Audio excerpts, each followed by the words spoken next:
여러분 안녕하세요. 하나님의 은혜 가운데서 한 주간 잘 사셨습니까? 네, 벌써 코로나가 이제 상당히 많이 잦아들었고 정말 우리에게 드디어 봄날이라는 게 이 교회에도 올 수 있는 것 같습니다. 오늘 저는 너희가 성전을 헐라 내가 일으키리라 라는 예수님의 말씀을 가지고서 여러분들과 함께 하고자 합니다. 우리 다 함께 성경 요한복음 2장 19절을 펴서 읽도록 하겠습니다. 우리 신약성경 복음서 요한복음 2장 19절에 해당하는 말씀입니다. 준비되셨으면 다 함께 읽도록 하겠습니다. 시작. 예수께서 대답하여 이르시되 너희가 이 성전을 헐라 내가 사흘 동안에 일으키리라. 2017년 11월 14일자 JTBC 앵커 브리핑은 이렇게 시작합니다. 상자 속으로 던져 넣은 돈이 짤랑하고 소리를 내는 순간 구원을 받는다. 탐욕의 막장은 16세기 독일의 주교 선거에서 시작되었다. 독일 마인츠의 대주교가 되기 위하여 엄청난 선거비를 탕진한 알브레이트 대주교는 빚을 갚기 위하여 교황청에 면죄부 판매권을 요청하였다. 탁월한 슬로건, 효과적인 판매 전략, 면죄부는 불티나게 팔려서 세상을 어지럽게 만들었다. 결국 그 탐욕은 종교개혁에 불씨를 지폈고 2017년이죠. 그때로부터 딱 500년 전 마르틴 루터는 대주교회를 향하여 이렇게 반박을 한 것이죠. 돈이 상자에 짤랑하고 떨어지면 욕심과 탐욕도 분명히 증가한다. 이렇게 시작했던 앵커 브리핑은 그 해에 바로 목회자가 자신의 자식에게 목회직을 세습하게 되었던 명성교회의 한 슬픈 이야기를 우리들에게 던져주고 있었습니다. 신도수 10만 명, 재정 규모 1년에 1천억 원. 이 교회를 다른 누구도 아닌 목사는 자기 자식에게 그 교회를 물려주려고 했습니다. 브레이크 없이 커져버린 이 땅의 대형 교회들에서 우리가 수도 없이 봐왔던 모습이라고 앵커는 얘기하면서 그 교회 담임 목사의 표현, 교인에게 3대 중심은 하나님과 교회와 담임 목사고, 담임 목사의 뜻은 곧 하나님의 뜻이라는 궤변을 성경 그 어디에도 나오지 않은 것을 가지고서 설파하고 있다. 오죽하면은 교회 세습 금지를 교회의 헌법으로 정했었을까? 종교개혁 500년 만에 또다시 개혁이 일어나야 한다면 그것은 이 땅이어야 하지 않을까? 그러면서 마태복음에 있는 한 장면을 이렇게 얘기를 했습니다. 예수께서 이 땅에 왔을 때 성전에서 사고 파는 자들을 향하여 예수님은 이렇게 얘기했습니다. 내 집은 기도하는 집이라 일컬음을 받으리라 하였거늘 너희는 강도의 소굴로 만드는 도다. 미국 상원의 채플 목사였던 리처드 헬버슨 목사는 이렇게 얘기했다고 마지막을 장식합니다. 교회는 그리스로 이동해 철학이 되었고 로마로 옮겨가서는 제도가 되었다. 그 다음에 유럽으로 가서는 문화가 되었고 마침내 미국으로 왔을 때 교회는 기업이 되었다. 그리고 마지막 한 문장을 더 붙입니다. 대형 교회의 세습을 비판한 영화 쿠어바디스의 김지한 감독은 이렇게 덧붙였다. 교회는 한국으로 와서는 대기업이 되었다. 그냥 기업이 아니고 대기업이 되었습니다. 그리고 그해 11월 명성교회의 세습을 반대하는 목회자들과 많은 시민단체들의 시위들이 있었습니다. 하지만 그 시위도 세습을 막지 못했습니다. 여기 직업실로에도 조사 결과 2019년 9월, 작년이죠. 얼마 되지 않았습니다. 영국의 시장조사 기업의 입소스가 세계 23개국과 국민을 대상으로 해서 광범위하게 조사를 하게 됩니다. 가장 신뢰하는 직업군은 뭐예요? 과학자였습니다. 과학자는 과학적 토대를 통해서만 논문을 작성하고 발표하기 때문에 그들의 말은 10명 중에서 6명은 신뢰할 수 있다는 거예요. 그리고 쭉 내려오다 보면은 일반인도 비교적 상위권에 해당하는 직업의 신뢰군입니다. 제일 아래 뭐가 있어요? 네, 정치인이 있고 그 밑에 장관이 있습니다. 정치인은 뭐 거의 믿을만하지 않은 것으로 세계 23개국의 국민들이 이렇게 답변을 했습니다. 자, 여기에 성직자가 어디에 위치하고 있어요? 저 아래. 신뢰도 21%. 이건 가톨릭, 개신교, 때로는 이제 불교에도 해당하는 성직자들을 다 총괄하는 것입니다. 10명 중에 8명은 불신하고 2명 정도만 신뢰하는 성직자가 오늘날 온 세계에 있습니다. 여기 2017년도 한국 기독교 윤리 실천 운동이라는 곳이 있습니다. 기윤실이라는데요.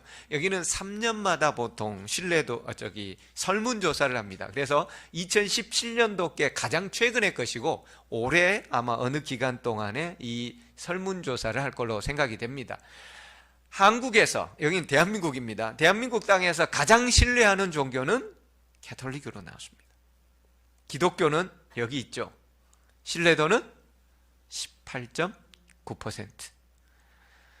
2013년도에 시행했던 것보다 무려 한 3% 가까이 더 떨어져 있는 기독교의 세상 사람들이 바라보고 있는 신뢰도를 보여주고 있는 것입니다. 교회가 세상을 걱정하는 시대를 이제는 넘어서 이제는 세상이 교회를 걱정하는 시대가 되었습니다. 세상이 교회를, 세속이 성직자를 걱정하는 시대를 우리는 지금 살고 있습니다. 하나님의 거룩성을 간직해야 될 목사, 교인, 교회가 세상으로부터 질타와 손가락질을 당하고 살아가고 있습니다.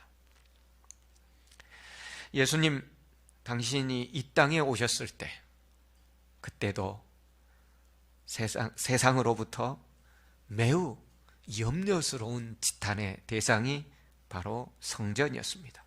그래서 요한복음 2장에서는 예수님께서 맨 처음 당신의 공생애를 시작하는 것이 성전 정결 사업을 시작하는 모습을 볼 수가 있습니다. 뿐만 아닙니다. 예수님께서 세상을 떠나가시기 바로 직전에 예루살렘 성전에 올라가셨을 때 마지막 사업도 성전 정결로 당신의 사업을 마감하시고 예루살렘 성전에서 나오십니다. 그래서 예수님의 공생애의 사업은 성전 정결로 시작해서 성전 종결로 마친다고 해도 과언이 아닌 것입니다. 성전은 그만큼 예수님의 핵심 사업이었고 예수님께서 가장 중요하게 생각하고 있는 중심적인 사업 가운데 하나였던 것이죠. 우리가 알다시피 예루살렘 성전은 솔로몬이 하나님께 제사, 즉 예배를 드리기 위하여 만들었던 성전이었습니다. 이것을 제1성전이라고 했습니다. 그곳에서 백성들의 죄를 양에게 전가하고 그 양이 죽음으로 죄의 값은 사망이요, 그 사망을 그 양이 내 대신 죽음으로써 나는 용서를 받고 살 수 있다는 것을 실물 교훈으로 알려주는 거룩한 장소가 성전이었습니다. 하나님이 죄를 어떻게 취급하시는지를 보여주는 곳이 곧 예루살렘 성전이었던 것입니다. 그 양은 창세기 3장 아담의 범죄했을 때부터 세상 죄를 지고 가는 하나님의 어린 양 대신 예수 그리스도를 상징하는 것이었죠. 이렇게 거룩한 곳, 성전, 죄와 용서, 죽음과 생명이 교차하는 엄숙하고 거룩한 곳은 절대로 함부로 취급되어서는 아니 되었던 것입니다. 이런 엄숙하고 거룩한 제사 제도를 시행하는 제사장들이 그 모든 제도를 형식화하는 것은 물론이요, 그 제도를 통해 그들 스스로 막대한 부를 당시에 축적하여 부패할 대로 부패한 성전 의식으로 전락되고 있었습니다. 제 젊은 시절에 아버지가 병환을 앓고 있을 때 시골에서 농사를 지으면서 염소를 한 20마리 이상 키운 적이 있었습니다. 그 염소가 새끼를 베게 되고 또 낳게 되고 그 모습들이 자라는 것을 볼 때면 이 그 목축업이나 농부들로서는 굉장한 기쁨입니다.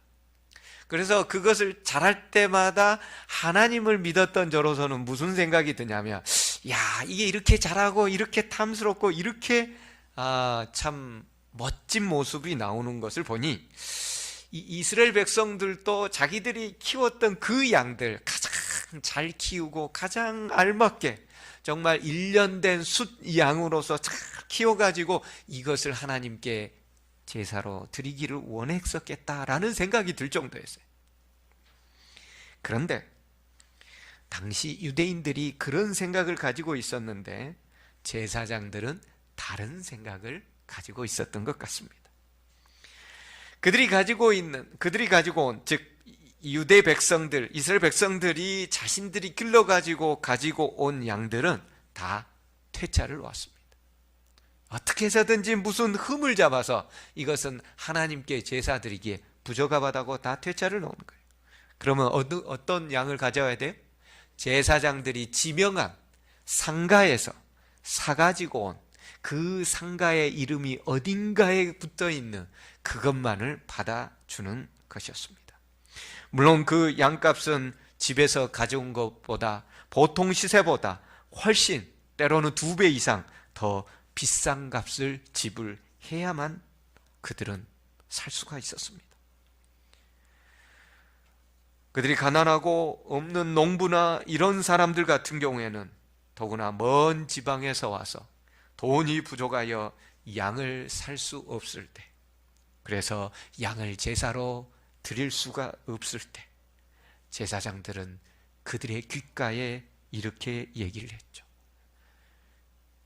하나님께 경배하러 와서 양도 드리지 못하고 간다면 하나님은 당신의 사업에, 당신의 토지에, 당신의 토산물에 어떠한 복도 내리지 않으실 것이다. 그래서 백성들은 저마다 이웃에게 돈을 구워서라도, 빚을 져서라도 그들은 양을 반드시 그들이 원하는 장소에서 사서 제물로 드릴 수밖에 없었습니다. 뿐만이 아니었습니다. 모든 유대인 남자는 1년에 한 번 반드시 성전에 올라가고 성전에 세금을 내야만 했었습니다. 그런데 그 성전세를 내는 돈은 세속적인 로마의 황제가 각인된 것으로 그것을 드리면 안 된다는 것이었습니다. 황제가 각인된 것을 어떻게 황제가 주인인데 성전에다가 바칠 수 있냐는 것이었습니다. 그래서 성전에서 드리는 헌물은 반드시 성전 화폐로 환전해서 드리도록 규정을 만들어 놨습니다. 그래서 그 환전함으로 인하여 발생하는 막대한 환전 차익금을 바로 상인들과 제사장은 사이좋게 나누어 먹었던 것입니다. 하나님을 섬기는 예루살렘 성전은 당시 제사장들에게 엄청난 치부의 원천이 되었습니다.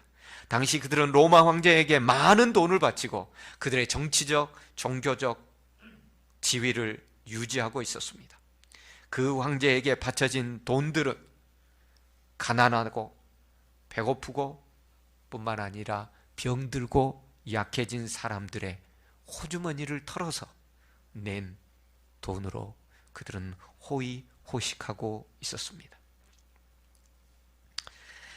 성전세 그리고 각 재물들을 사고 파는 과정에서 비싼 비용을 지불하게 만들므로써 정작 피해를 보는 사람은 병으로, 가난으로 고통받은 사회적 약자들이었습니다. 그들은 그들의 고통을 토로하고 가난으로 인해 괴로움을 호소하기 위해 정작 성전에 나왔지만 터무니없는 값으로 그들은 성전 마당도 제대로 들어갈 수도 없는 채 돌아가고 있는 안타까운 상황이 예수님 당시의 예루살렘 성전과 제사장들의 모습이었던 것입니다. 이렇게 제사장들의 호의호식과 상인들의 배부름 뒤에는 가난하고 병든 영혼들의 처절한 슬픔과 고통이 자리 잡고 있었습니다. 이런 일들은 너무나 오랫동안 지속되어 왔습니다. 그래서 그 모든 것들을 부가 축적되고 그런 모든 것들은 자식들에게 대물림까지 되고, 그리고 그것이 어디서부터 어떻게 잘못되었는지도 모른 채 늘 그러해 왔기 때문에 그들은 그렇게 살아가고 있었습니다. 영감의 저술의 기록처럼 그들에게 죄는 하나의 과학이 되었고 부도덕은 정교한 기술이 되어 있었던 것입니다. 이런 모습을 보고 예수님은 분노한 것이었습니다. 하나님의 성전, 예루살렘 성전이 돈벌이의 수단으로 전락되고 뿐만 아니라 그 가운데 가련하고 배고프고 가난하고 병든 영혼들은 그 고통 가운데서 하나님의 성전의 마당도 밟지 못한 채 외롭게 떨고 그 성전으로부터 돌아서야 하는 그 안타까움을 예수님은 분개하도록 만들었던 것입니다. 그 중심에 하나님을 믿고 하나님께 예배드리고 그리고 하나님의 일을 한다는 성직자 제사장들이 있었던 것입니다. 바로 오늘 그 본문에 그런 곳에 성전의 본체 되시는 예수님께서 오신 것이었습니다. 하나님께서 선지자들을 통해 스룹바벨 성전을 만들라고 하셨던 그 성전 자체 되시는 예수님이 바로 그곳에 오셨습니다.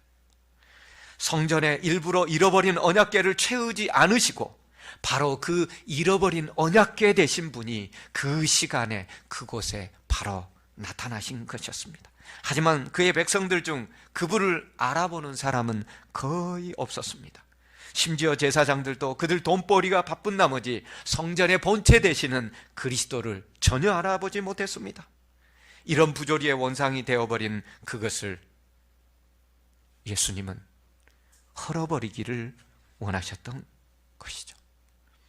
노끈으로 채찍을 만드시고 환전상들을 엎으시고 양을 파는 상인들을 내쫓으시며 내 아버지 집으로 장사하는 집을 만들지 말라고 그분은 호통을 치셨습니다. 유대인들과 바리새인들은 잠시 무서워 도망했다가 슬그머니 와서 네가 이런 일을 하는데 도대체 무슨 표적으로 이런 일을 하느냐라고 질문하였을 때 예수님은 답변했습니다. 너희가 이 성전을 헐라. 내가 사흘 안에 일으키리라. 성전을 헐라. 내가 3일 안에 일으키리라. 물론 요한복음 2장 20절에 바로 언급되었다시피 성전이라는 것은 예수님의 육신을 일컬음이라고 해석을 해 놓았습니다. 즉 예수님의 육신된 성전이 십자가에 달려 돌아가시면 3일 후에 다시 부활하실 것을 천명하신 것이었습니다. 그런데 그 이스라엘 백성들은 그들이 하나님의 성전이라고 말한 그 성전을 헐기를 원치 않았습니다. 적당한 밥벌이를 넘어서 막대한 부와 권력을 가져다주는 예루살렘 성전을 그들은 절대로 헐기를 원치 아니하였습니다. 비록 그들이 하나님의 성전이라는 곳에서 하나님께 제물을 드리고 하나님의 이름으로 살아간다고 했지만 사실 그들은 하나님과는 전혀 관계가 없는 사람들이었습니다. 왜냐하면 그들은 하나님을 섬기는 것이 아니라 자기 자신을 신으로 섬기는 자들이었기 때문입니다. 원래 이 자기 자신의 신자는 이 하나님을 일컫는 이 신이 아닙니다. 그런데 그들 스스로가 하나님의 자리를 꿰찼기 때문에 그들 스스로가 자기 자신이 신이 되어 있었던 것입니다. 결국 그들이 헐기를 원치 않았기 때문에 서기 70년 로마 제국의 티투스 장군에 의해서 예루살렘 성전은 헐리어지고 파괴되었습니다. 물론 하나님이 여러 차례 경고했음에도 끝까지 하나님께 회개하기를 거절하고 당신의 백성의 멸망을 그들의 원대로 하나님께서 허락하실 수밖에 없었던 사건이 바로 예루살렘의 멸망 사건이었습니다.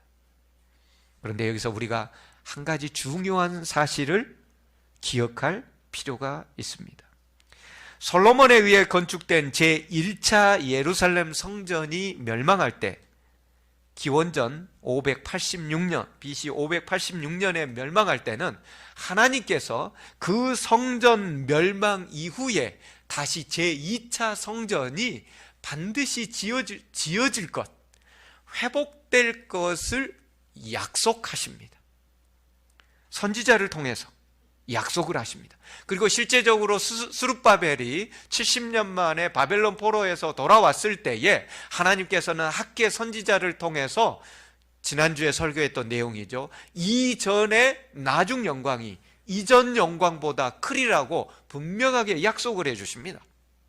즉 이 성전, 즉 2차의 스룹바벨이 짓고 있는 이 예루살렘 성전이 이전 영광보다, 즉 솔로몬이 지을 때의 그 성전에서 내렸던 그 영광보다 더 크겠다라고 약속해 주었다는 것입니다. 그리고 지난주에 저는 설교를 이 말씀은 바로 예수 그리스도께서 당신의 성전에 나타나신다는 것을 의미한다고 여러분들과 함께 했습니다. 그렇습니다. 메시아가 직접 오셔서 이 성전을 당신의 임재로 충만하게 해주겠다는 약속이 1차 성전이 멸망해 간 이후에 주어졌습니다.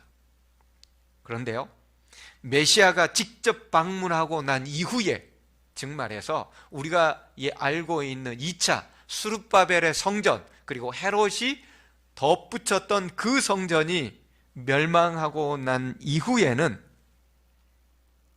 회복에 대한 그 어떤 약속도 없습니다.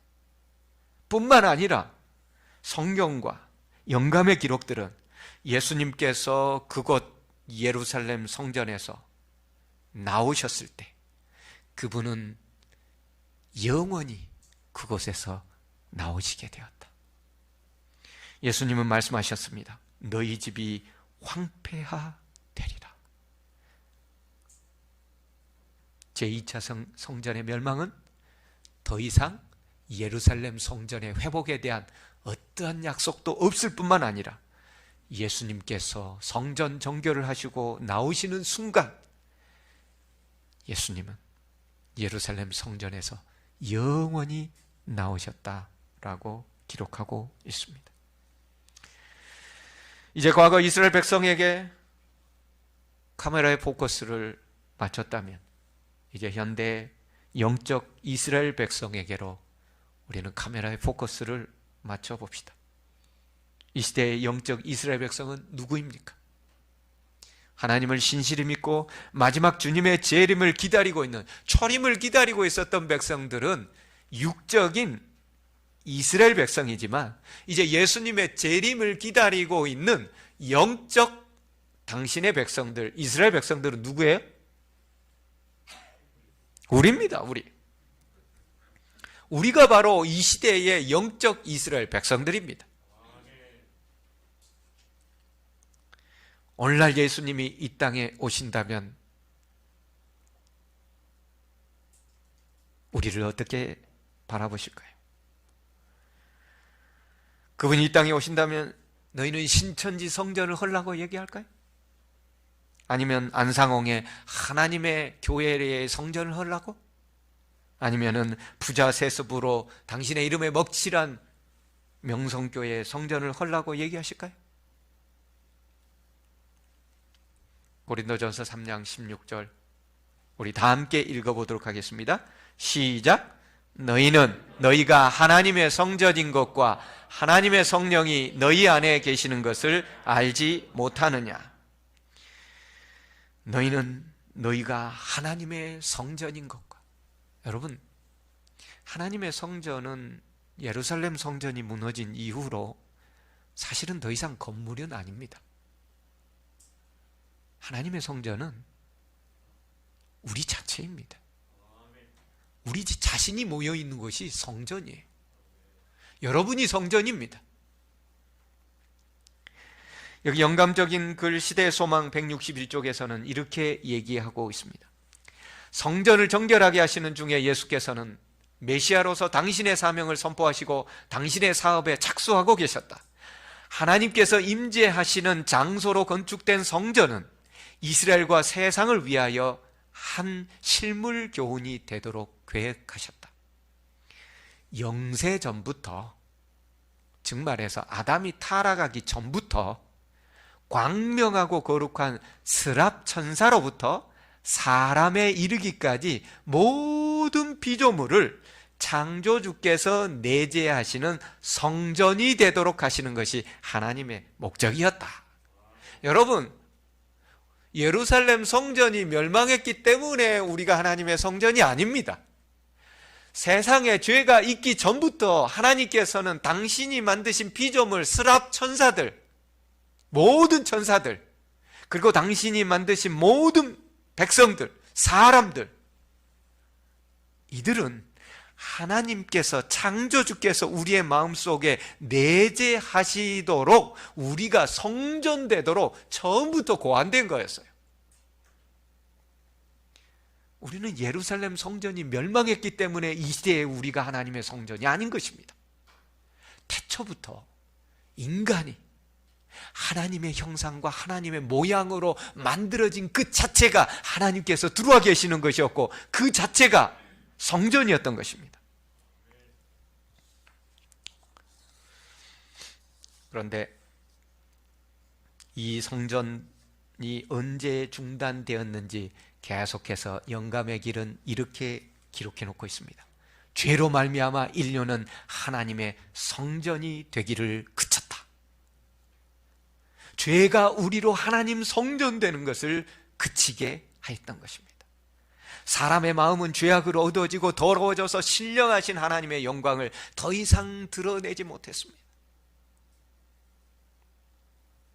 그래서 하나님께서는 예루살렘 성전이 모든 영혼에게 열려있는 고상한 운명에 대하여 끊임없이 증거하도록 계획하신 거예요. 여러분, 예루살렘 성전은 인간이 성전이 되어야 되는데 그것이 되지 않은 것을 실물 교훈으로 보여주시면서 하나님의 임재를 계속해서 보여주는 거예요. 두 번째, 그 성전이 멸망한 것을 보여주심으로써 성전이 그 기능을 못하게 될 때 어떻게 된다고요? 망하게 된다고요. 황폐화된다고요. 메시아가 왔음에도 불구하고 끝까지 거부했을 때 그분은 나갈 수밖에 없었고, 나가면서 너희 집이 황폐화되리라. 그리고 그분은 영원히 떠나신 거예요.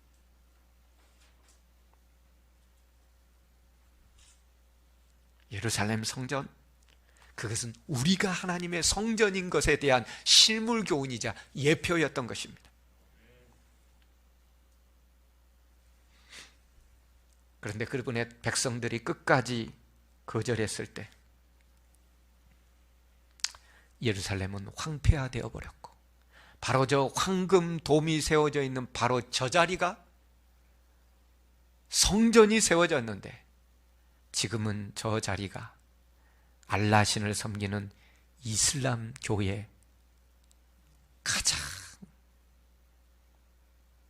빼어난 황금돔이 있는 성전이 되어서 이스라엘 백성들과 기독교인들은 여기에 털끝 하나도 건들지 못하고, 만약에 털끝을 건드렸다가는 전 세계에 있는 이슬람 세력들이 다 일어나서 전쟁을 불사하겠노라고 엄포를 놓고 있는 지역입니다.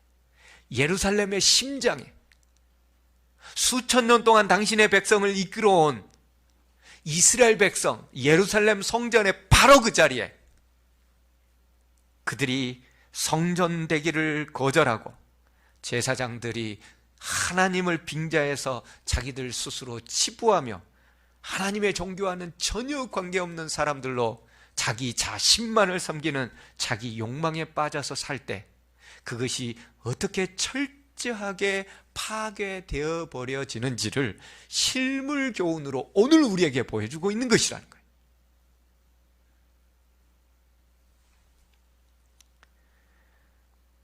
오늘날은 우리가 하나님의 성전입니다. 내가 하나님의 거룩한 성전입니다. 이 하나님의 거룩한 성전이 혹 과거 예루살렘 성전처럼 혹 장사꾼의 소굴이 되어 있지 않은지 예수님은 우리가 오늘 우리 스스로를 살펴보기를 원하십니다. 하나님을 섬긴다면서 사실은 자기 자신을 섬기고 자신의 욕망을 섬기고 있는지 아는지 오늘 이 시간 성전 되신 우리 주님은 스스로를 면밀히 살피기를 원하고 있습니다. 우리는 예수님의 핏값으로 산바되었습니다. 그리스도인이란 예수 그리스도가 주관하시고 예수 그리스도가 우리의 삶을 계획하시고 예수 그리스도가 우리의 모든 것을 주장할 수 있는 우리 자신이 예수님 것이라는 말이 그리스도인이라는 것의 의미입니다. 그런데 혹 오늘 이 땅에 우리 주님이 오신다면 너희가 내 아버지 집 성전을 강도의 소굴로 만들었구나 라고 혹 말씀하시지 않을까? 멸망에 가증한 것이 거룩한 곳에 선 것을 보거든 마지막이 가까우고 모든 것이 때가 된 줄을 알라고 했을 때 그 멸망에 가증한 생각들이 혹 내 마음속을 지배하고 있는 것은 아닐까? 팬인가 제자인가라는 책을 쓴 분이 있습니다. 제자와 팬 사이에는 차이점이 있다는 것이죠. 여러분, 팬은 뭡니까? 야구 좋아하는 야구 팬? 아이돌 가수들 좋아하는 가수 팬? 제자와 팬은 많이 차이가 있지요. 제자는 스승의 여러 가지 모함과 여러 가지 안 좋은 소문이 있다 할지라도 그분을 끝까지 따릅니다. 팬은요, 안 좋은 소문이 있는 순간 바로 악플을 달고 때로는 자살에 이르기까지 상대방을 괴롭힐 수 있는, 자기 좋아서 자기 멋대로 싫으면 언제든지 떠날 수 있는 제자는 그렇지 않죠. 참 그리스도인인지 아닌지를 알아볼 수 있는 네 가지 질문을 이 책에서는 던지고 있습니다. 첫째, 무엇을 위해서 당신은 돈을 쓰고 있는가? 돈을 쓰는 모습의 면면을 보면은 나는 예수님의 팬인지 아니면 진짜 예수님의 제자요 예수님의 성전인지를 알 수가 있다는 것입니다. 내가 쓰는 돈은 정말 진정 하나님께 영광을 돌리기 위하여 쓰는 돈인가? 아니면은 나와 내 가족께 안위와 평안함, 그것을 위해서 사용하고 있는 돈인가? 두 번째, 우리는 힘들 때 어디에서 위로를 얻고 살아가는가? 개인의 삶이 무너질 때, 가족들이 다른 사람들로부터 마음의 상처를 입고 고통을 당할 때 우리는 어디에서 위로를 얻는가? 물론 다른 사람이 나를 위로해 줄 수 있다는 것은 결코 나쁜 것이 아닙니다. 오히려 그럴 사람이, 그럴 친구가 없다는 것이 더 안 좋은 것이죠. 하지만 우리가 마음을 터놓고 살아가는 그 사람이 때로는 하나님과 우리와의 관계를 방해할 여지도 매우 많다는 것입니다.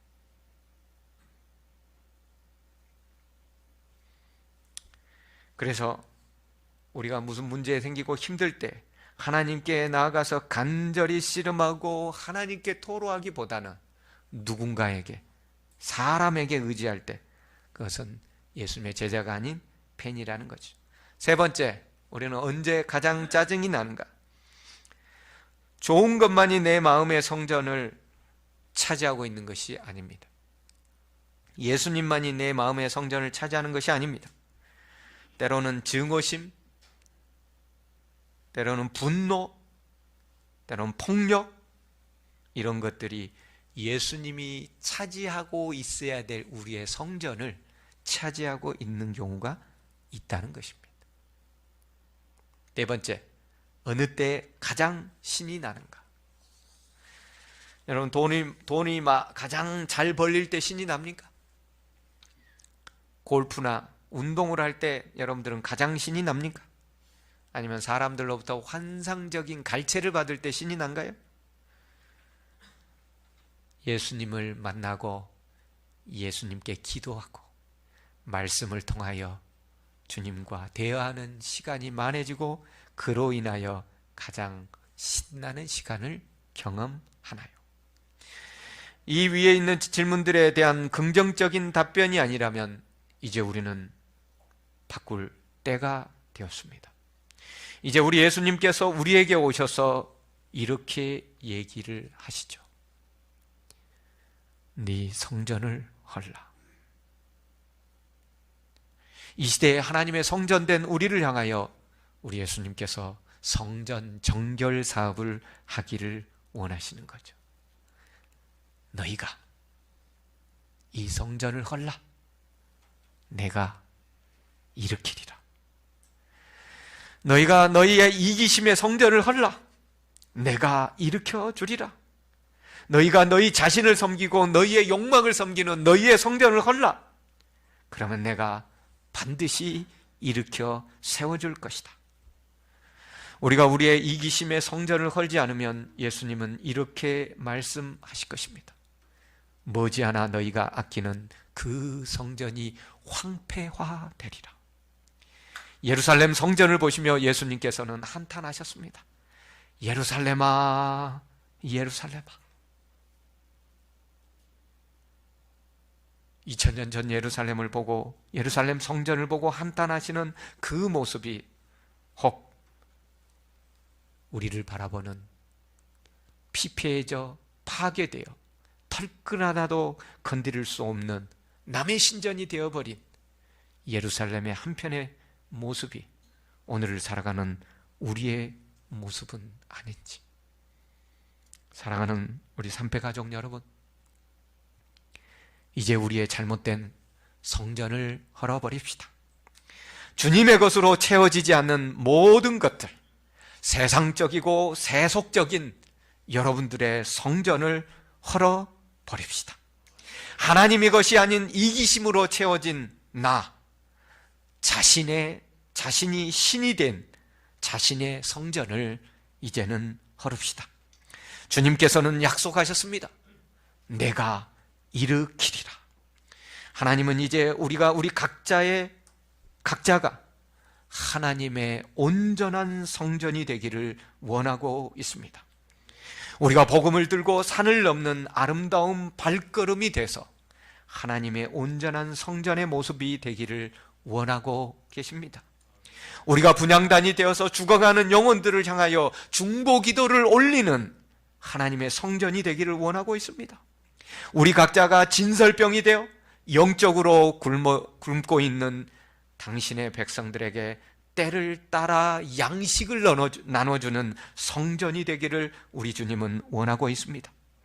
우리가 진리를 바라는 금초대가 되어서 영적 어두움에 갇혀있는 자들에게 찾아가 진리의 빛으로, 진리의 금초대로 그들을 인도해내는 이 시대에 걸어다니는 성전 되기를 원하고 있습니다. 죄악의 괴로움에 빠져서 헤어나지 못하는 영혼에게 하나님의 용서가 바로 당신에게 임하고 있다고 은혜를 선포하는 이 시대의 시은소의 선포자가 되기를 우리 주님은 오늘 원하고 있습니다. 잃어버린 언약궤는 땅 속에 있는 게 아니라 잃어버린 언약궤는 오늘 우리 가슴 속에 살아서 다른 누군가의 생명을 살려내고 이 죄를 용서하는 시운소가 되어서 우리로 하여금 이 시대에 진정 잃어버린 언약궤의 삶을 살아가라고 하나님은 요청하고 있는 것입니다.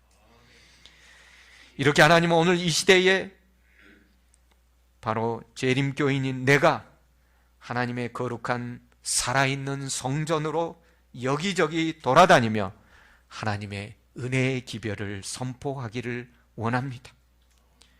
주말이고 일요일이면 공휴일이면 차를 타고 가족과 함께 즐거운 시간을 갖는 것도 좋지만 죽어가는 영혼들을 위해 우리가 가진 이 시대에 움직이는 이동성전으로서 하나님의 생명을 전달해 줄 수 있다면 하나님은 기뻐하실 것입니다.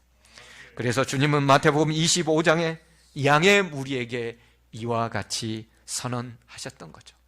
내가 줄일 때에 너희가 먹을 것을 주었고 목마를 때에 마시게 하였고 나그네 되었을 때에 영접하였고 헐벗었을 때에 옷을 입혔고 병들었을 때에 돌아보았고 옥에 갇혔을 때에 와 보았느니라. 그럴 때 양의 무리가 대답합니다. 주님, 우리가 언제 주님이 헐벗고 굶주리고 병들었을 때 돌아보았습니까? 주님 대답하셨습니다. 지극히 작은 자 하나에게 한 것이 곧 내게 한 것이니라. 이렇게 진정한 잃어버린 언약궤가 들어있는 하나님의 걸어다니는 이동성전의 모습, 그 모든 것들을 했음에도 불구하고 자기가 잘나서 한 것이 아니요 성령에 의해서 했기 때문에 내가 한 것이 아니라고 얘기하는 이 시대에 걸어다니는 이동성전, 우리 주님 오늘 말씀하십니다. 네 성전을 헐라 내가 일으키리라. 여러분의 모든 이기심의 성전들, 욕망의 성전들, 세상의 것으로 가득 차 있는 그 성전들을 이제 과감히 헐고 주님께서 세우시는 주님의 성전, 예수님이 들어있고 진설병과 분향단과 그리고 금초대와 하나님의 잃어버린 언약궤가 들어있는 이 시대의 진정한 걸어다니는 이동성전의 모습을 여러분의 삶 속에 보이심으로 코로나로 인하여 고통받고 재림의 시기를 알려주는 이 시기에 우리 주님을 영접할 준비된 백성 되기를 간절히 소망하며 말씀을 드립니다. 하나님, 저희들에게 기별을 주셔서 감사합니다. 예루살렘 성전의 기별을 주시고 살아있는 걸어다니는 이동 성전의 기별을 주셔서 감사합니다. 주여, 우리가 예루살렘의 성전의 전철을 밟지 않도록 도와주시옵소서. 과거 2000년 전 이스라엘 백성들의 전철을 밟지 않도록 주여 자비를 베풀어 주시옵소서. 주여, 이 시대에 우리는 마음속에 예수 그리스도, 잃어버린 바 된 언약궤, 그리고 분향단이요 금초대요 진설병 되시는 예수 그리스도 우리의 마음속에 모셔 이 시대에 걸어다니는 이동성전이 되어서 주님께 영광 돌리고 죽어가는 영혼들을 생명으로 인도하고 주님께로 인도하는 주의 귀한 재림 백성 되도록 인도하여 주시옵소서.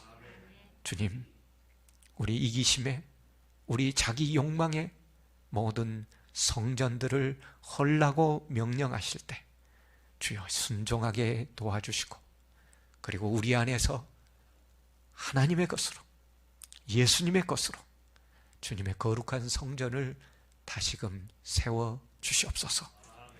문 밖에 서서 두드리며 우리에게 새로운 주님의 것의 성전을 세워주시기를 원하는 주님을 내 마음속으로 영접하여 주님의 거룩한 걸어다니는 이동 성전으로 진리의 불빛을 밝히 비치고, 그리고 죽어가는 영혼들 때를 따라 양식을 나눠주는 주님의 귀한 양의 무리의 백성 되도록 우리 삼패 가족 모두와 함께 해주시기를 예수님 이름으로 간절히 기도합니다. 아멘.